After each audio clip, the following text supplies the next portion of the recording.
Last class में हमने पढ़ा था हैबिटेट, है ना, तो वहीं से स्टार्ट करता हूँ। तो हैबिटेट क्या है बेसिकली, हैबिटेट देखिए तो देखो हैबिटेट क्या होता है, मैंने बताया था आपको लास्ट क्लास में भी, ये एक फिजिकल एनवायरनमेंट होता है जो किसी भी ऑर्गेनिज्म को अपने चारों तरफ चाहिए होता है रहने के लिए, है ना। अगर मैं बात करूं तो ये ऑर्गेनिज्म को वो सारी चीजें प्रोवाइड करता है जो उसको सर्वाइव करने के लिए चाहिए होती है, जैसे फूड, पानी हो गया। लास्ट क्लास में बताया था बहुत सारे हैबिटेट ऐसे मिला दूंगा ना, सबसे एनवायरनमेंट बन जाएगा भाई। इसमें बहुत सारे जीव ऐसे, जैसे ऊंट को रेगिस्तान वाला चाहिए, है ना, सबका अपना अपना हैबिटेट होता है। हैबिटेट को हिंदी में बोलते हैं निर्वास, आवास, पर्यावास एक भौतिक वातावरण है जिसमें जीव रहता है। इसमें जीव को जिंदा रहने के लिए सभी चीज़ें मिलती हैं। दूसरी बात मैं करूँ तो आवास जो है, ये कई आवास मिलकर पर्यावरण बनाते हैं। मैंने कल आपको बताया था there are 4 type of the habitats, 4 प्रकार के हैबिटेट्स मेरे पास होते हैं। पहला टाइप ऑफ हैबिटेट में सबसे पहले मैंने क्या बताया था आपको, टेरेस्ट्रियल। टेरेस्ट्रियल का मतलब होता है जो जमीन पे होता है ना, कल बताया भी था, हमने डिस्कस किया था। दूसरा क्या था, फ्रेश वाटर। तीसरा क्या था हमारे पास, एस्चुरीन्स। और फोर्थ जो था ओशियन। टेरेस्ट्रियल हैबिटेट जो जमीन पर है, जैसे कंगारू हो गया, ये जमीन पे ही तो रहता है। तो ऐसे जमीन पर रहने वाले बहुत सारे हैं। अब जमीन पर भी जो जितने भी टेरेस्ट्रियल सिस्टम है ना, उसको भी मैं बहुत भागों में डिवाइड करूंगा आपका, है ना, कैसे अभी आगे बताऊंगा। जैसे टुंड्रा हो गया, टाइगा हो गया, है ना, आपके रेन फॉरेस्ट, वर्षावन हो गए, आपके ग्रासलैंड मतलब घास के मैदान हो गया, आपका डेजर्ट हैबिटेट हो गया, मरुस्थलीय हैबिटेट आवास हो गया।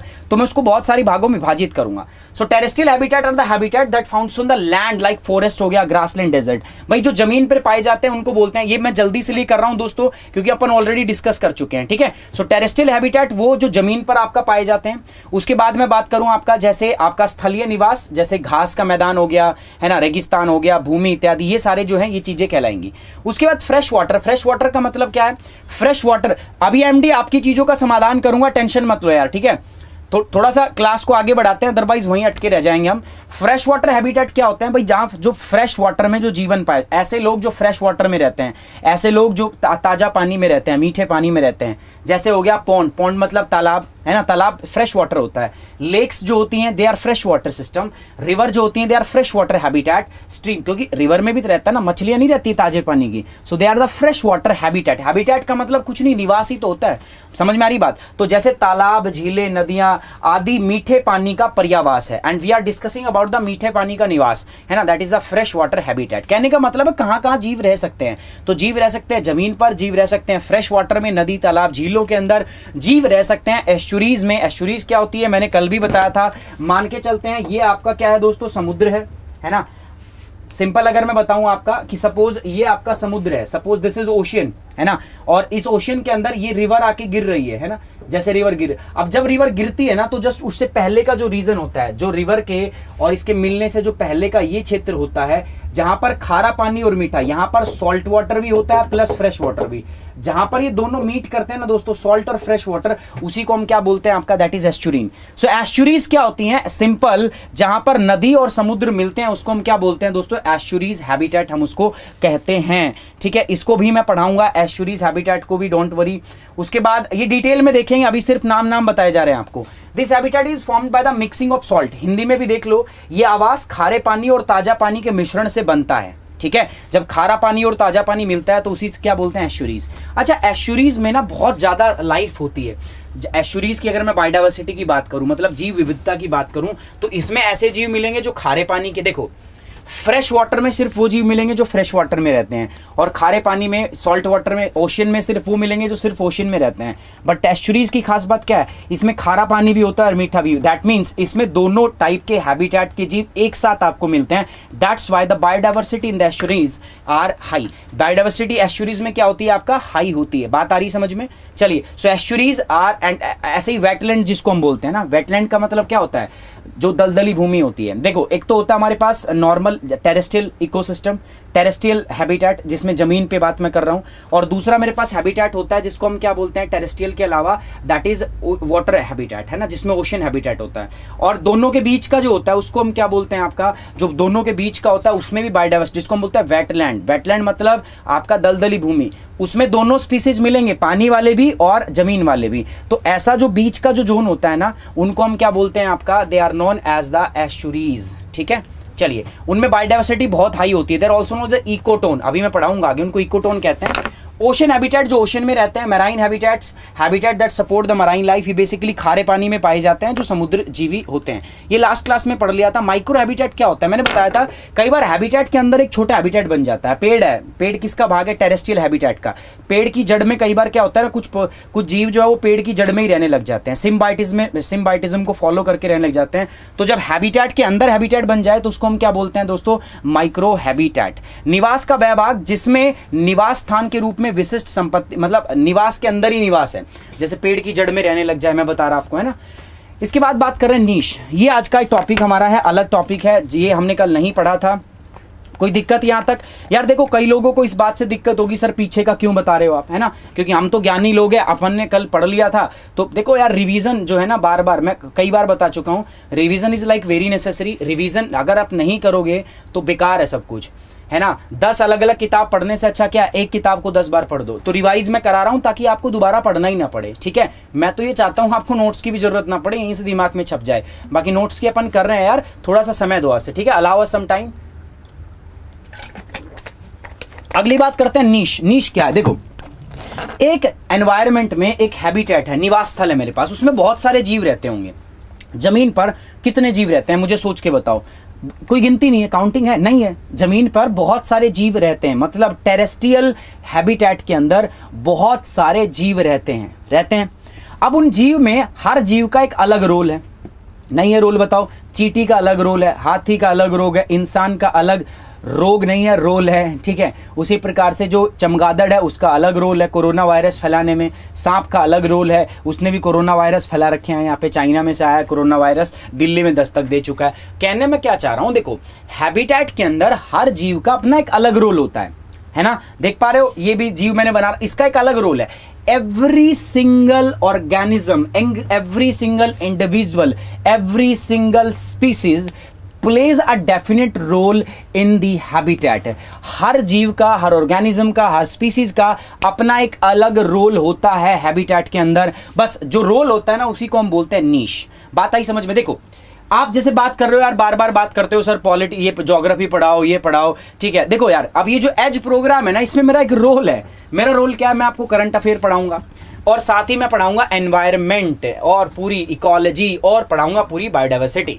इसी एक प्रोग्राम के अंदर रोहन सर को हमने काम दिया है क्या, ज्योग्राफी पढ़ाने का। वो काम पता है मैंने क्यों दिया है, मैंने खुद समझा कि मेरे जितने भी बच्चे हैं जो मुझे फॉलो कर रहे हैं और उन्होंने बहुत अच्छे से मेरे साथ पढ़ा है, तो मुझे लगा कि वो बहुत इंटेलिजेंट है, वो ऑलरेडी उनका लेवल बन चुका है, उस लेवल तक वो आ चुके हैं कि वो चीज़ों को अप्रिशिएट करें। मैं बार बार बता रहा हूँ, मैं आपको कहीं छोड़ के नहीं गया हूँ यार, मैं इसी प्लेटफॉर्म पे हूँ, यहीं मैं आपको पढ़ाऊंगा।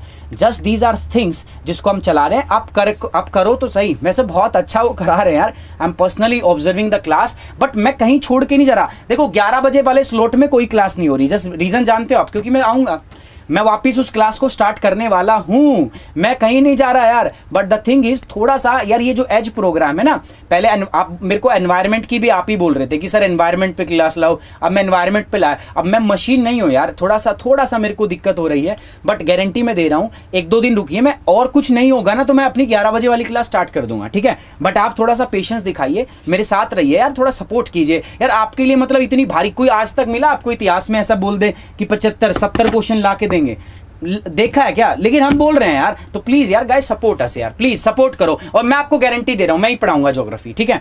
मैं आपको, चाहे मुझे और क्या करूं, और मेहनत करूंगा यार, और 1 घंटा कम सोऊंगा, 1 घंटा और बोलूंगा यहाँ पे आके, 1 घंटा एक्स्ट्रा काम करूंगा, लेकिन मैं करूंगा, ठीक है। और वो चाहे मुझे अलग से करना पड़े, लेकिन यार यहाँ पे जो चल रहा है ना, उस चीज को आप प्लीज थोड़ा सा सपोर्ट करो। वी आर प्लानिंग थिंग्स, हम देख रहे हैं। जैसा मैं बोल रहा हूं, देखो नीश भी कुछ इसी टाइप का है, एक पूरा हैबिटेट है, उसमें हर जीव का एक अलग अलग रोल है। हमारा देखो वाईफाई स्टडी में हर आदमी का अलग अलग रोल है। महामहिम आपको कुछ पढ़ा रहे हैं, मैं छोटा सा गरीब बच्चा आपको कुछ पढ़ा रहा हूं, है ना। The great Pawan sir, the great खली आपको कुछ पढ़ा रहे हैं, तो सबका एक अलग अलग रोल है। We are playing that role and the defined role is known as niche. मतलब किसी भी हैबिटेट में जो आपका रोल होता है दैट इज नोन एज नीश। समझ में आई बात? कोई बात नहीं, समझाऊंगा। अब देखो इंग्लिश में भी है मेरे पास, हिंदी में भी है, सो इंग्लिश हिंदी वाली कमेंट ना हो। हाँ मैं ही पढ़ाऊंगा, टेंशन मत लो, टेंशन मत लो। पहले मैं अभी ये पढ़ा दूं, उसके बाद मैं ही पढ़ाऊंगा, ठीक है। मैं ही लूंगा क्लास, ओके टेंशन नॉट, फिकर नॉट, ओके। चलिए, इन नेचर मैनी स्पीसीज, पर ये पढ़ाने दो मुझे, ठीक है। इतनी कमेंट्स आप कर रहे हो यार, थोड़ा पढ़ाने दो मुझे, मैं ही पढ़ाऊंगा, ठीक है, ओके, कोई दिक्कत नहीं। चाहे मुझे एक क्लास अलग से स्टार्ट करनी पड़ो, मैं 11 बजे वाली क्लास लेके आऊंगा, बट मैं ही पढ़ाऊंगा। In nature many species occupies the same habitat but they perform the different function. देखो मैंने बोला ना, एक नेचर के अंदर हर स्पीसीज अलग अलग, एक हैबिटेट में बहुत सारे स्पीसीज रहते हैं, बट सबका ना अलग अलग फंक्शन होता है, अलग अलग काम होता है। जैसे यहां पे मैंने बताया महामहिम का काम एडिटोरियल पढ़ाना, इसलिए सुबह न्यूज़पेपर पढ़ाते टाइम मेरी हिम्मत नहीं होती पढ़ाने की, उसको डर लगता है, खौफ आता है अंदर से, महामहिम का सब्जेक्ट है वो, है ना, बात समझ रहे हो। सो हर का सबका एक अलग और डिफाइंड रोल होता है। चलिए आगे बढ़ता हूं मैं आपका। The functional characteristics of species in its habitat are referred as the niche। जो functional characteristics होती है ना, जैसे मेरे ऊपर आपने टैग लगा दिया भाई चौधरी साहब ज्योग्राफी, टैग लगा दिया, बाकी मैं बहुत कुछ पढ़ा सकता हूं, अब टैग लगा दिया चौधरी साहब ज्योग्राफी, ये मेरा नीश हो गया। मतलब मैं किस में निपुण हूं, मैं ज्योग्राफी में निपुण हूं, है ना, है ना, तो ये मेरा नीश हो गया। काम बहुत सारे और भी कर रहे हैं, जैसे पवन सर का नीश क्या हो गया, पॉलिटी। आशीर्वाद सर का नीश क्या हो गया, अभी बात करें तो उनका हो गया भाई आपका वो खिलाड़ी आदमी, कुछ भी खेल सकते हैं, है ना। रोहन सर का नीश हो गया ज्योग्राफी, हमारा ऐसे सबका नीश है, समझ में आ रही है। The functional characteristics of a species in its habitat, जो फंक्शनल कैरेक्टरिस्टिक्स होगी किसी स्पीसीज की उस हैबिटेट में, उसको हम उसका नीश बोलेंगे। It is occupied by the individual of a species which is circumscribe bye it's manage of the tolerance, range of movements, micro climate, type of food and it's availability, shelter, type of predator and time of timing activity. अब देखो ये जो मेरा मैं geography पढ़ा रहा हूं, ये बहुत सारी चीजों पर निर्भर करता होगा, है ना। पहले मेरा अगर रोल था ज्योग्राफी पढ़ाना, वो रोल बहुत सारी बातों पर निर्भर करता होगा। पहला क्या हो सकता है, मुझे ज्योग्राफी पढ़ाने में बहुत मजा आता हो, पहली बात। हो सकता है ज्योग्राफी पढ़ने में बच्चों को मेरे से बहुत ज्यादा मजे आते हैं, दो, है ना। तो ये क्या होती हैं, ये अलग अलग चीजें होती हैं, ये अलग अलग फैक्टर होते हैं जो इकोलॉजिकल, जो आपका नीश है उसको डिफाइन करने में मदद करते हैं। सिंपल बात कर रहा हूं आपके लिए, नीश क्या होता है, हर स्पीसीज की एक हैबिटेट के अंदर अलग अलग फंक्शन होते हैं, सब अलग अलग फंक्शन परफॉर्म करते हैं, और जो फंक्शनल कैरेक्टरिस्टिक्स होती है किसी स्पीसीज की, उसको हम नीश बोलते हैं। बात आ गई समझ में। और इस फंक्शनल कैरेक्टरिस्टिक्स, इस नीश के लिए बहुत सारी चीजें जिम्मेदार होती हैं, जैसे शेल्टर, वहां रह कैसे रहा है वो, फूड अवेलेबिलिटी है या नहीं है, प्रेडेटर कितने हैं, मतलब जो उनको मार के खाते हैं वो कितने हैं वहां पर, प्रेडेटर मेरा शिकार करने वाले कितने हैं, है ना, ये सारी चीजें उस पर निर्भर करती है। चलिए हिंदी में बता देता हूं यार, अभी आगे और चीजें हमारे पास। The term niche means that sum of all the activities and relationship of species by which it uses the resources in its habitat for its survival and reproduction। देखो the term niche means the sum of all activity, जितनी भी activity होती है उसका सम, और उनका relationship of the species, जिसके द्वारा वो क्या करता है, वो रिसोर्सेज का इस्तेमाल करता है हैबिटेट में अपने सर्वाइवल और रिप्रोडक्शन के लिए। तो नीश का मतलब यही होता है कि वो जितने भी काम कर रहा है, इस मैं आपके लिए ज्योग्राफी पढ़ाने के लिए जितने भी काम कर रहा हूँ, मैं एनवायरमेंट पढ़ाने के लिए जितने भी काम कर रहा हूँ, मैं नोट्स बना रहा हूँ, ठीक है, मैं घर बैठ के PDF बना रहा हूँ, स्लाइड बना रहा हूँ, तो ये सारी जो चीज़ें हैं, मैं ये क्या कर रहा हूँ, मैं आपको एनवायरमेंट पढ़ाने के लिए कर रहा हूँ। तो ये जो टर्म है ना नीश, इसका मतलब यही होता है कि जितनी भी एक्टिविटी है और उन एक्टिविटी का रिलेशनशिप क्या है स्पीसीज के साथ, उनको अगर मिला दें हम, क्या क्या मैं रिसोर्स यूज कर रहा हूं, रिसोर्स संसाधन इस्तेमाल कर रहा हूं, है ना, आपको पढ़ाने के लिए, आप सर्वाइवल के लिए, अपने रिप्रोडक्शन के लिए, उसी को हम क्या कहते हैं, आपका उसी को हम क्या बोलते हैं, नीश। मान जाओ यार, मान जाओ, हाँ हाँ पक्का, संदीप शेखर, बिल्कुल आपकी बात समझ गया मैं।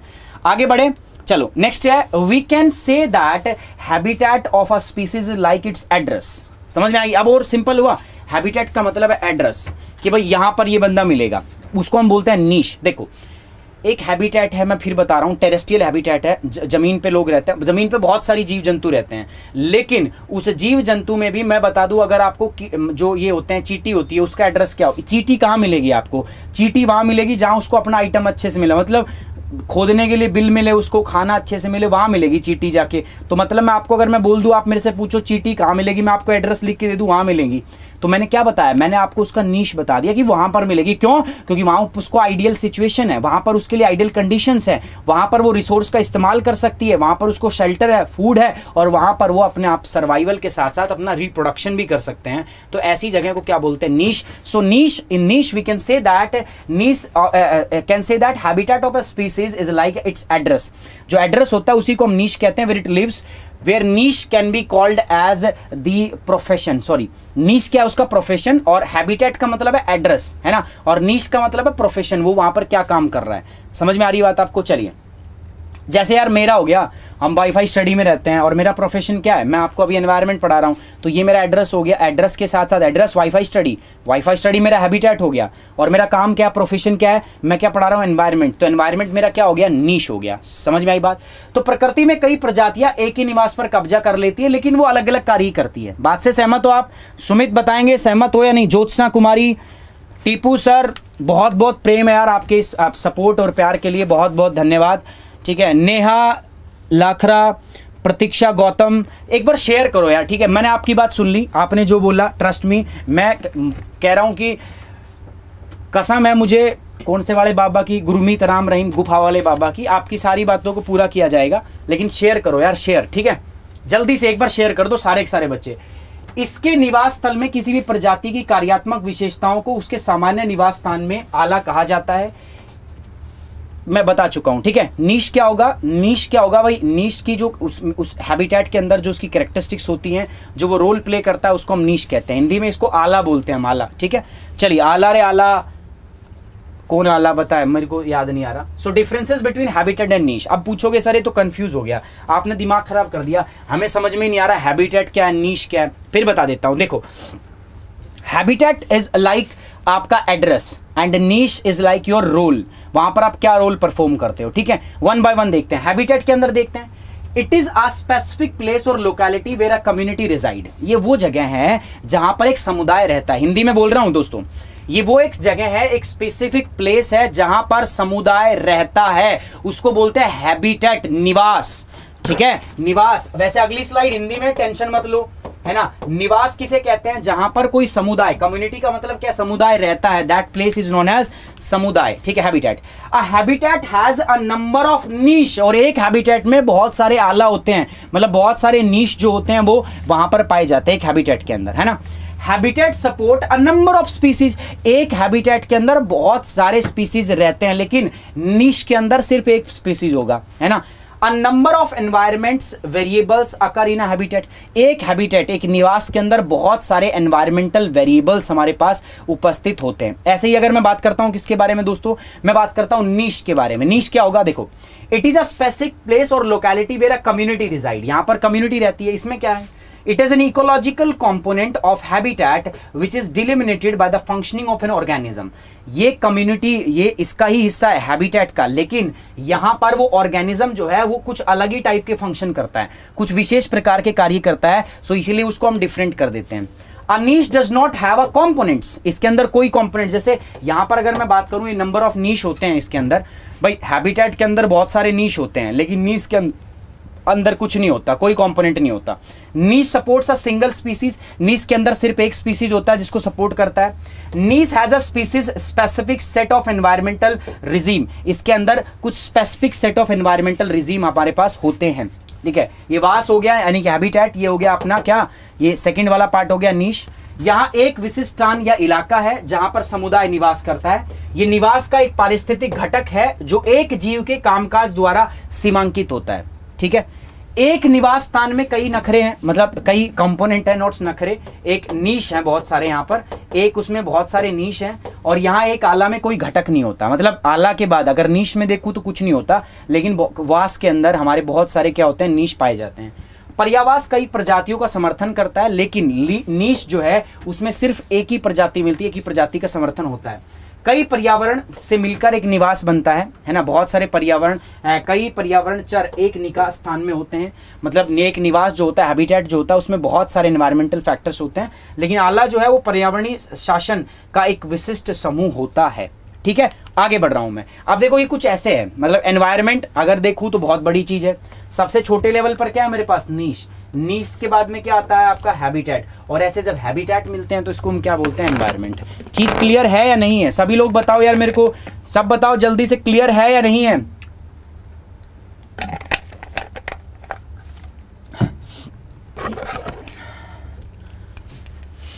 ठीक है, प्रियंका जहांगीर, ज्योत्सना कुमारी, सही है या नहीं है बताइए, कोई दिक्कत, कोई प्रॉब्लम आप सभी लोगों को, किसी भी प्रकार की समस्या है तो बताओ।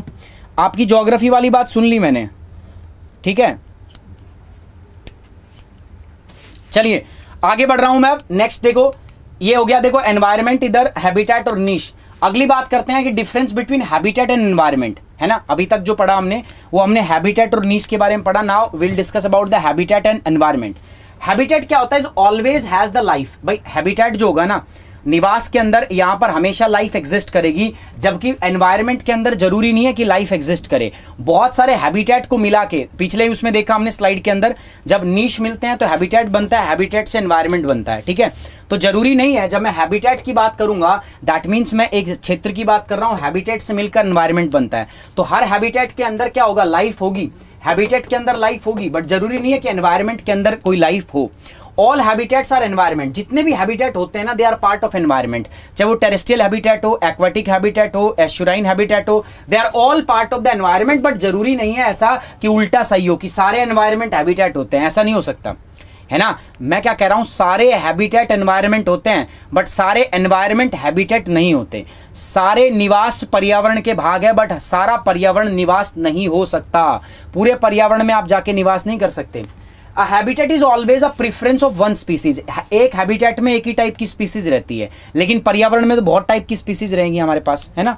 अगली बात क्या है दोस्तों? An environment could be preference of many species that could eventually becomes many habitat. और एक पर्यावरण के अंदर ऐसा नहीं है कि एक ही टाइप की स्पीसीज रहेगी, उसमें बहुत प्रकार की स्पीसीज रह सकती है एक बार में।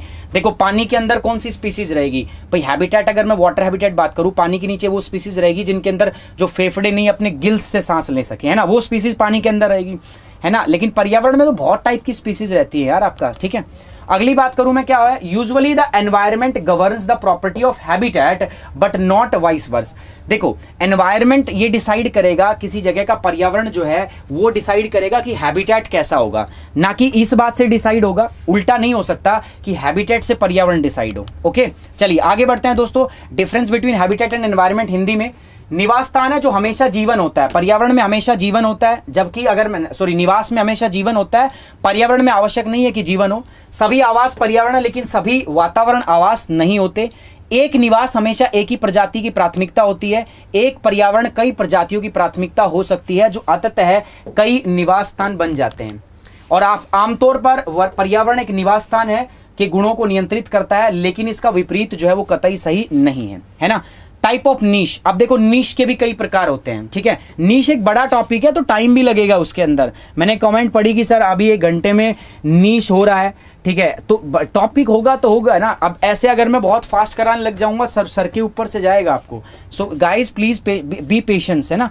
और ये जो काम है ना पढ़ाने का, ये मेरे पे छोड़ दो। ट्रस्ट मी, आपको बहुत अच्छा मैं पढ़ाऊंगा और ये मेरा एक्सपीरियंस है ना। सो ये प्लीज इस तरीके का ज्ञान आप मत दो कि थोड़ा जल्दी करो, क्योंकि यहाँ और भी बच्चे हैं जिनका मुझे ध्यान में रखना है। टाइप ऑफ नीश, मेरे पास 2 प्रकार के नीश है यहाँ पे। पहला होता है दोस्तों फंडामेंटल नीश, ठीक है, और दूसरा क्या होता है मेरे पास? Realised niche.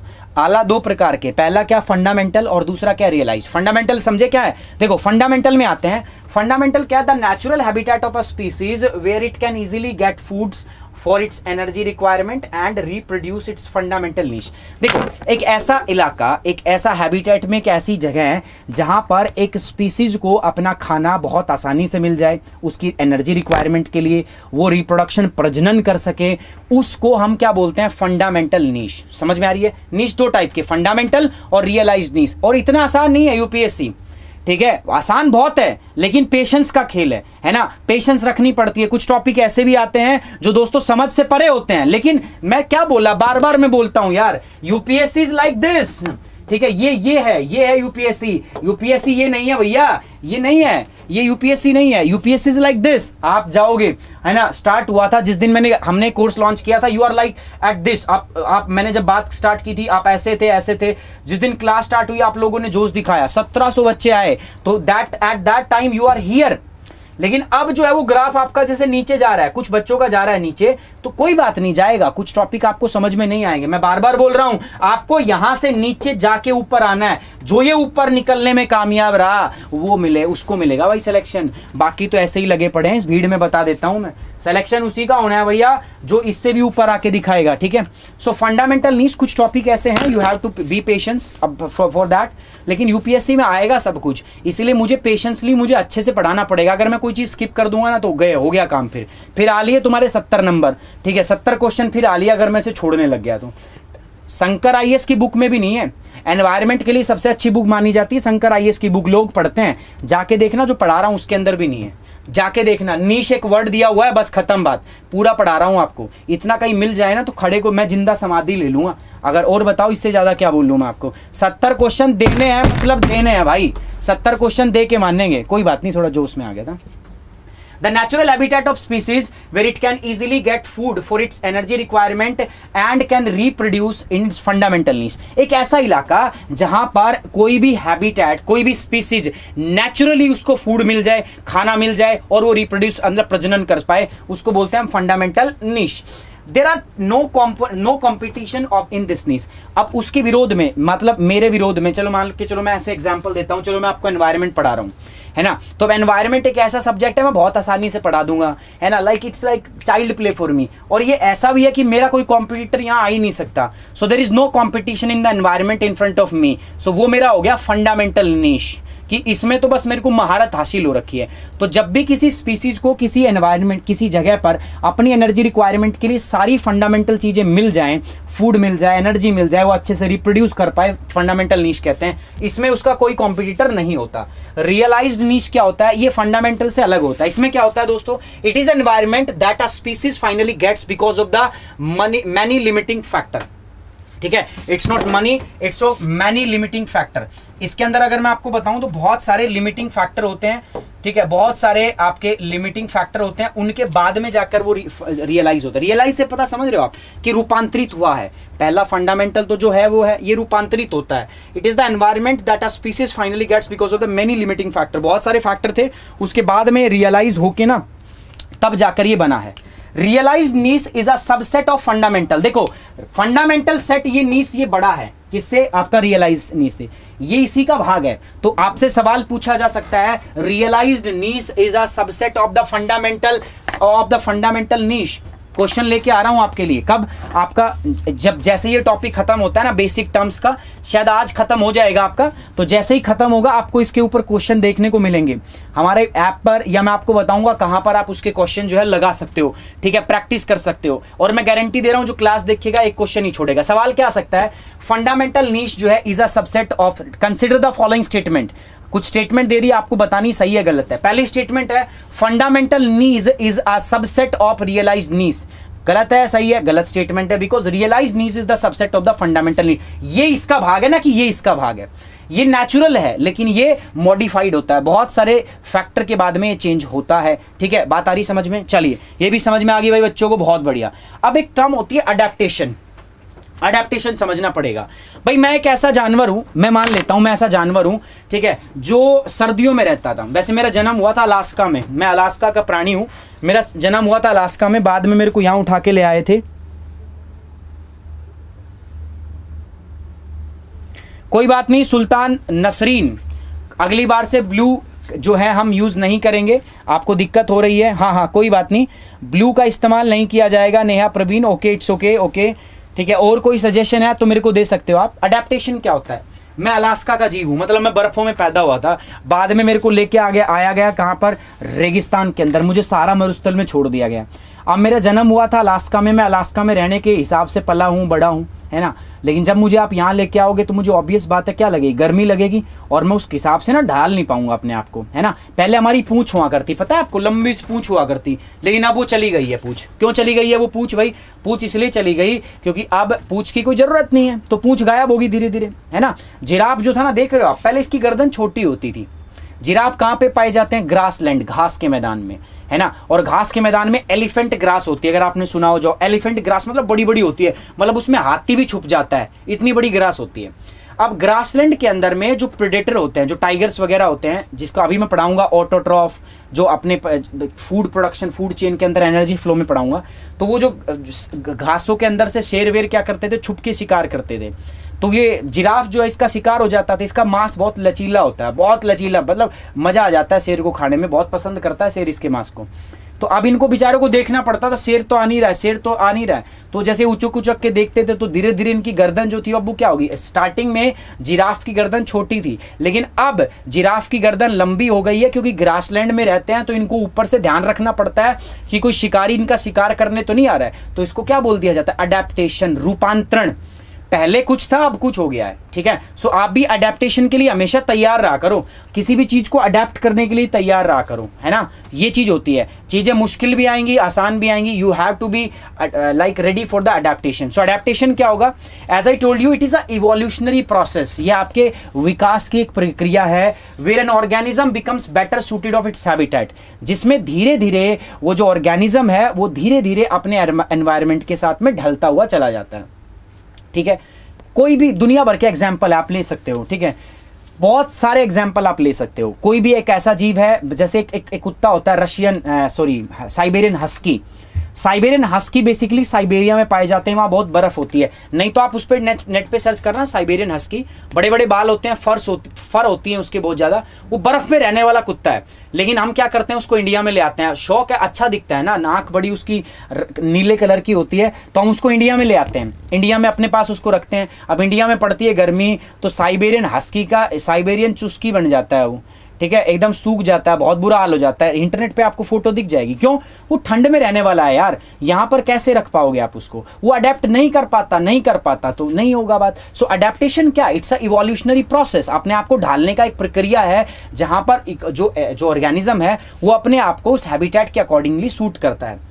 All the organism and species put effort to make full use of available nutrients and environment for their survival, and it is to accomplish by the development of the some characteristics। देखो, जो भी लोग जिस habitat के अंदर रह रहे हैं वो कोशिश क्या करते हैं, उस जिस हैबिटेट में वो रह रहे हैं, जिस निवास स्थल में वो रह रहे हैं, वहाँ पर उपस्थित जितनी भी चीज़ें हैं उनका इस्तेमाल करके, उन न्यूट्रिशन का इस्तेमाल करके अच्छे से अपना जीवन यापन किया जाए, बस इसी चीज़ को अडेप्टेशन बोलते हैं। एक आदमी के पास बहुत पैसा है, बहुत अमीर है, मतलब लग्जरी में जीता है, जिंदा रहता है। दूसरा है उसके पास वो चीज़ें नहीं हैं, लेकिन अमीर आदमी को अगर मैं वो लग्जरी छीन लूँ उससे, आज आप मैं BMW चलाता हूँ, कल मेरे को स्कूटी पे भेज दिया जाए, कहे भाई स्कूटी पे जाओ, तो क्या मैं उस पर ढल नहीं पाऊंगा? हाँ, ढल पाऊंगा। इसी को बोलते हैं adaptation. I have to be adapt, like if I have to survive in this ecosystem, मुझे अगर यहाँ सर्वाइव करना है तो I have to be ready for the adaptation, मुझे चीज़ों को स्वीकार करने के लिए तैयार रहना पड़ेगा, ठीक है। So that is adaptation. So adaptation क्या, इट्स अ इवोल्यूशनरी प्रोसेस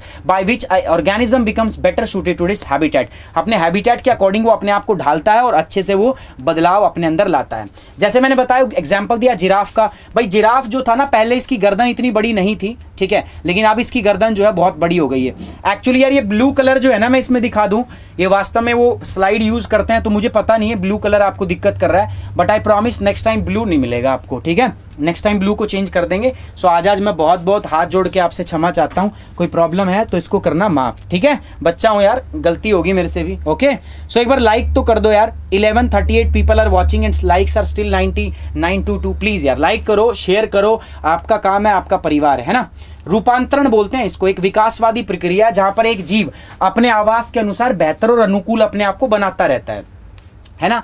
सभी जीव और प्रजातियां अपने अस्तित्व में के लिए उपलब्ध पोषक तत्वों और पर्यावरण का पूर्ण उपयोग करने के लिए प्रयास करते रहते हैं, और ये एक विशेषता जो है, इस विशेषता से जो उनका विकास है वो पूरा होता है, और उसी को हम क्या बोलते हैं, रूपांतर, यानी कि अडेप्टेशन।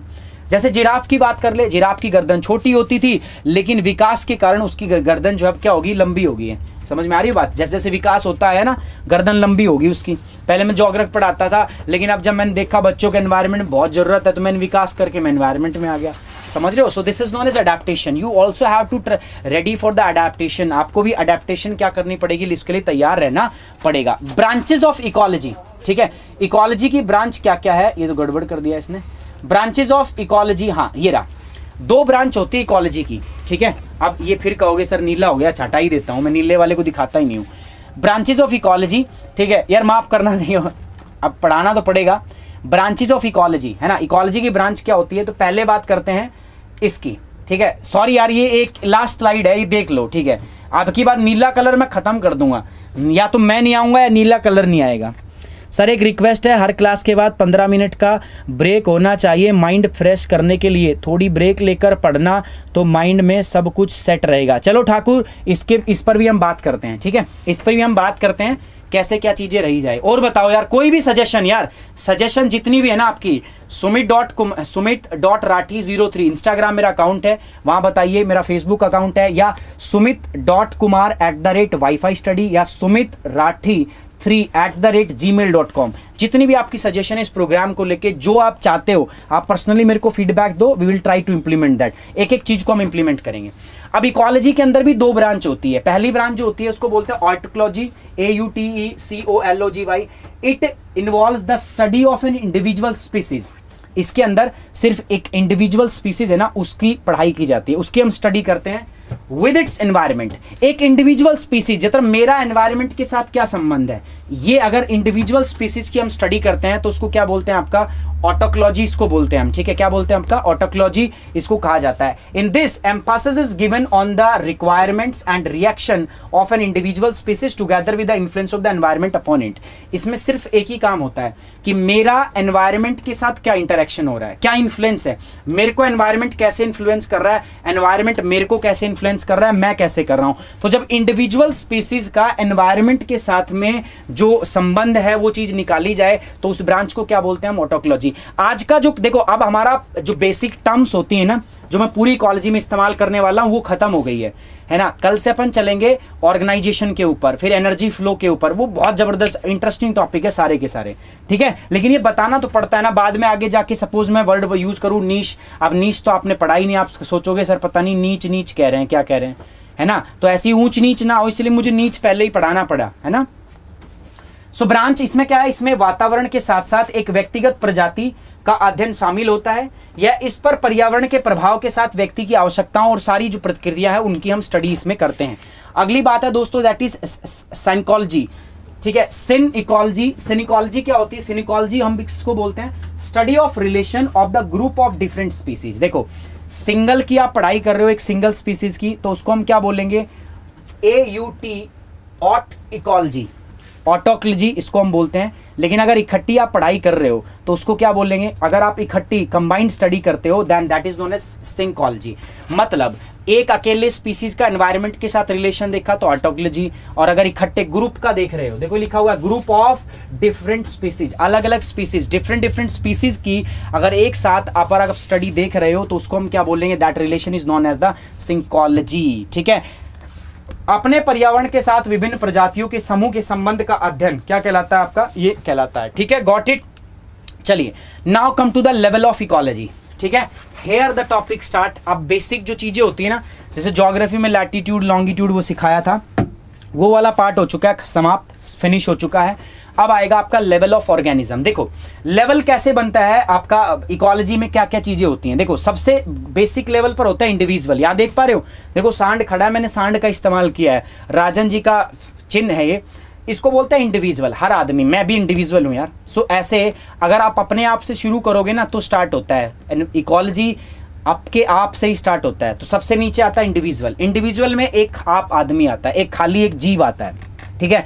जब मेरे जैसे जीवों का समूह बनेगा तो उसको हम क्या बोलेंगे, पॉपुलेशन, ठीक है। दूसरे नंबर पर दिख रहा है आपको पॉपुलेशन।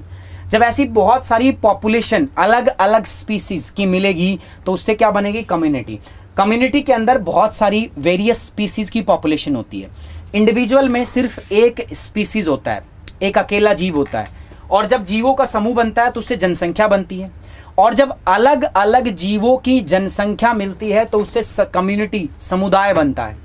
और जब बहुत सारे समुदाय आपस में मिलते हैं, बहुत सारी कम्युनिटीज आपस में मिलती है, उनसे मिलकर बनता है क्या, इकोसिस्टम। और जब इकोसिस्टम मिलता है इनसे बनते हैं बायोम, और जब बायोम बनता है तो इससे क्या बनता है, बायोस्फीयर। एक एक करके पढ़ना पड़ेगा। सबसे पहले क्या पढ़ेंगे, इंडिविजुअल। इंडिविजुअल पे आते हैं तो ये स्ट्रक्चर है, देखो इंडिविजुअल ऑर्गेनिज्म, उसके बाद पॉपुलेशन आता है नेक्स्ट लेवल पर, पॉपुलेशन के बाद कम्युनिटी आता है, उसके बाद इकोसिस्टम आता है, बायोम आता है, और लास्ट में क्या आता है आपका दोस्तों, बायोस्फीयर आता है, ठीक है। चलिए एक एक करके पढ़ेंगे। सबसे पहले आते हैं ऑर्गेनिज्म, सबसे छोटा जो होता है, सबसे छोटे लेवल पर जो होता है। So organism is an individual living being that has ability to act function independent. Organism किसको कहोगे, इंडिविजुअल किसको कहोगे, कोई भी ऐसा जीव ठीक है, कोई भी ऐसा लिविंग जीव जो जिंदा हो और उसके अंदर ऐसी एबिलिटी हो कि वो अपने काम स्वयं कर सके, अपने फंक्शन इंडिपेंडेंटली परफॉर्म कर सके, उसको दूसरे पे निर्भर ना रहना पड़े, उसको हम बोलते हैं ऑर्गेनिज्म। ठीक है, so organism is an individual living beings that has the ability to act और फंक्शन इंडिपेंडेंटली, जो स्वयं काम कर सकता है। It is a distinct living entity which carries out a life all life process in its body separate from these in the other individuals. It is the basic unit of the ecology hierarchy. आप देख पा रहे हो, सबसे basic level पर है।